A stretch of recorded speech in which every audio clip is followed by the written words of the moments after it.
ہمارے دھولا بھائی بھی ساتھ آئے ہیں۔ حیا ڈرائنگ روم میں جھانک کر اندر کمرے میں آئی تو وہ منہ لٹکائے بیٹھی تھی۔ تم ایسے کیوں بیٹھی ہو؟ ارم نے آہستہ سے سر اٹھایا۔ سر پر سلیقے سے دوپٹہ اوڑھے وہ خود تیار ہو گئی۔ وہ ویڈیو دفع کرو اسے، آؤ سب بلا رہے ہیں۔ لڑکے کو اس کی والدہ نے اندر بلایا ہے تمہیں دکھانے کے لیے، آؤ۔ اس نے ہاتھ پکڑا اور اسے کھڑا کیا۔ وہ ارم کو پکڑے ڈرائنگ روم میں آ گئی۔ سامنے دو سنگل صوفوں پر ایک نفیس سی خاتون اور ایک خوبرو سا نوجوان بیٹھا تھا۔ سامنے رکھی میز پر لوازمات سجی تھیں اور سونیا اصرار سے مہمانوں کو پیش کر رہی تھی۔ بس بھابی، ہمیں تو ایسی بچی چاہیے، با حیا، پردہ صوم و صلات کی پابند، وہ خاتون مسکرا کر کہہ رہی تھی۔ ارے مسز کریم، ہماری ارم تو سر ڈھکے بغیر گیٹ سے باہر نہیں نکلتی۔ السلام علیکم۔ وہ ارم کو ساتھ لیے اندر داخل ہوئی۔ اس کے سلام پر سب نے سر اٹھا کر دیکھا۔ گلابی پوری آستینوں والی شلوار قمیض میں ہم رنگ دوپٹہ اچھی طرح پھیلا کر سر پر لیے ارم جھکی جھکی نگاہوں سے سامنے ایک صوفے پر آ بیٹھ گئی۔ حیا بھی ساتھ ہی تھی، کمر پر گرتے سلکی بال، گرے شرٹ اور ٹراؤزر زیب تن کیے، دوپٹہ کندھوں پر ڈالے، ارم کے ساتھ ٹانگ پہ ٹانگ رکھے اعتماد طریقے سے بیٹھ گئی۔ بیگم کریم کی مشفقت سی نگاہوں نے ارم کو پسندگی کی جھلک اٹھی تھی۔ انہوں نے تائید انداز میں اپنے اسمارٹ سے بیٹے کو دیکھا، مگر وہ ارم کو نہیں بلکہ غور سے حیا کو دیکھ رہا تھا۔ بول بیٹا، آپ کیا کرتی ہو؟ اپنے بیٹے کو نامتوجہ پا کر ارم سے مخاطب ہوئی۔ جی ماسٹرز کر رہی ہوں انگلش لٹریچر میں، ارم نے جھکی جھکی نظروں سے جواب دیا۔ تب بھی حیا کو محسوس ہوا کہ وہ لڑکا مسلسل اسے دیکھ رہا ہے، بڑی چانچتی پرکھتی نظروں سے۔ وقتاً اس نے پاکٹ سے اپنا بلیک بیری فون نکالا اور خاموشی سے سر جھکائے بٹن پریس کرنے لگا۔ خواتین آپس میں مصروف تھیں، مگر حیا کچھ عجیب سا محسوس کر رہی تھی، اسے دیکھ رہی تھی جو اپنے فون میں جھکا ہوا تھا۔ تبھی سے اس کے موبائل سے "مائی نیم از شیلا" کی آواز گونجی، جسے اس نے فوراً بند کر دیا، مگر وہ سن چکی تھی۔ شیلا کے ساتھ شادیوں کی مخصوص شور بھی سنائی دیا تھا اور ارم نے بھی شاید کچھ سنا تھا۔ تب ہی چونک کر گردن اٹھائی اور پھر قدرے سبکی سے واپس جھکا دی۔ حیا کو اپنے جسم سے جان نکلتی ہوئی محسوس ہوئی۔ کیا دنیا اتنی چھوٹی سی ہے؟ وہ اب موبائل میں کچھ دیکھ رہا تھا، کبھی اسکرین پر دیکھتا، کبھی حیا اور کبھی ارم کے چہروں کو نظر ڈالتا۔ صاف ظاہر تھا وہ کچھ ملانے کی کوشش کر رہا تھا۔ پھر ایک دم وہ اٹھا اور تیزی سے کمرے سے نکل گیا۔ ایک شرمندگی سی خاموشی سارے ماحول میں گھیر لیا۔ حیا نے سر جھکا دیا، اسے اپنا دل ڈوبتا ہوا محسوس ہوا۔ وہ بے چین سی صوفے پر بیٹھی، پاؤں اوپر کیے، ریموٹ پکڑے وہ چلائی ہوئی سی چینل بدل رہی تھی، مضطرب، بے بس، بے چین۔ اسمارٹ ٹی وی کی اسکرین پر پورے میوزک کے ساتھ اشتہار چل رہا تھا۔ وہ غائب دماغی سے اسکرین کو دیکھ رہی تھی، جہاں موبائل کمپنی کے ساتھ غیر تصدیق شدہ سم کا استعمال قانوناً جرم ہے، PTA لکھا آ رہا تھا۔ جانے کب پوز کا بٹن اس نے دبا اور اشتہار وہیں رک گیا۔ وہ اتنی دور بھٹکی ہوئی تھی کہ پلے بھی نہ کر سکی۔ دفتراً دروازے میں سے فاطمہ بیگم کی شکل دکھائی دی، وہ تھکی تھکی سی اندر ہو رہی تھی۔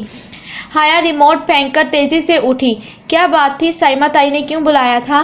ارم کے رشتے کے لیے جو لوگ آئے تھے اس دن، انہوں نے انکار کر دیا ہے، حالانکہ رشتہ مانگ چکے تھے۔ حیا کا دل بہت ڈوب کر ابھرا تھا۔ کیوں انکار کیا؟ اس کو اپنا سانس رکتا ہوا محسوس ہوا۔ کوئی وجہ تو نہیں بتائی؟ ایک ہی دم بس پیچھے ہٹ گئے۔ سائمہ بھابی بھی بہت اپسیٹ ہیں، مگر پھر بھی کچھ تو کہا ہوگا۔ بس یہی کہا ہے کہ ہم کسی آزاد خیال اور بے پردہ لڑکی کو بہو بنا کر اپنی آخرت بگاڑنی نہیں ہے۔ تب کہیں جا کر وہ مانا۔ کیا اس کا مکافات عمل کہتے ہیں؟ کیا دوسروں کی بیٹیوں پر انگلی اٹھانے والوں کے گھر پر وہی اٹھی انگلیاں لوٹ کر آتی ہیں؟ مگر وہ خوش نہیں ہو پائی۔ اگر بات کھل جاتی تو اصل بدنامی تو اسی کے حصے میں آتی۔ ارم تو شاید اس کی ماں حیا نے اسے بگاڑا ہے کہہ کر درمیان سے نکال لیتی اور ساری بات اب کھل سکتی تھی۔ وہ ویڈیو تو اب بھی انٹرنیٹ پر موجود تھی، ٹی وی اسکرین پر اب بھی اشتہار رکھا ہوا تھا۔ وہ بس خالی خالی نظروں سے اسے دیکھتی گئی۔ بغیر تصدیق شدہ سم کا استعمال قانونی جرم ہے، PTA۔ وہ بے خیالی میں تکتی سوچوں میں الجھن سے نکل کر ایک دم چونکی۔